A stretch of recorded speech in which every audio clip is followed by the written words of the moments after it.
உங்கள் பைக்கோட fuel tank பக்கத்தில் இருக்கக்கூடிய இந்த சின்ன ஹோல்னால தான் உங்களோட பைக்கோட இன்ஜெக்டர் எல்லாமே ரொம்ப பாதுகாப்பாக இருக்குது அப்படின்னு சொன்னால் உங்களால் நம்ப முடியுதா? ஸோ உங்கள் பைக்கோட பெட்ரோல் டேங்கில் அந்த ஃபியூல் போடக்கூடிய அந்த பெரிய ஹோலுக்கு பக்கத்தில் பார்த்தீங்கன்னா ஒரு சின்ன ஹோல் வந்து கொடுத்துருப்பாங்க. இதை வந்து ட்ரெயின் ஹோல் அப்படின்னு வந்து சொல்லுவாங்க. இது எதுக்கு பயன்படுது அப்படின்னு கேட்டிங்கன்னா, மழை டயத்தில் நம்ம பைக் ஓட்டும் போது மழை தண்ணி டேங்க் உள்ளே போகக்கூடாது அப்படின்றதுக்காக தான் இது வந்து கொடுத்துருக்காங்க. இதை உங்களுக்கு நான் லைவாகவே செஞ்சு காட்டுறேன் வாங்க. நான் ஆக்சுவலாக தண்ணி வந்து அந்த டேங்கோட அவுட்டர் சைடு வந்து நான் ஊற்றுறேன்.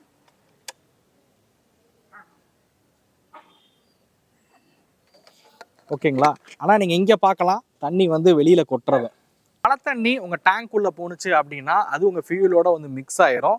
அந்த மிக்ஸ் ஆன ஃபியூல் உங்கள் இன்ஜினுக்குள்ளே போகுதுன்ற பட்சத்தில் இன்ஜினும் பார்த்தீங்க அப்படின்னா மிஸ்ஃபயர் ஆகிறதுக்கான வாய்ப்பு இருக்குது, இன்ஜெக்டர் ப்ராப்ளம் ஆகிறதுக்கும் வாய்ப்பு இருக்குது. ஸோ அதனால தான் இந்த மாதிரி ஒரு ஹோல் வந்து உங்கள் டேங்க்குள்ளே வந்து கொடுத்துருக்காங்க.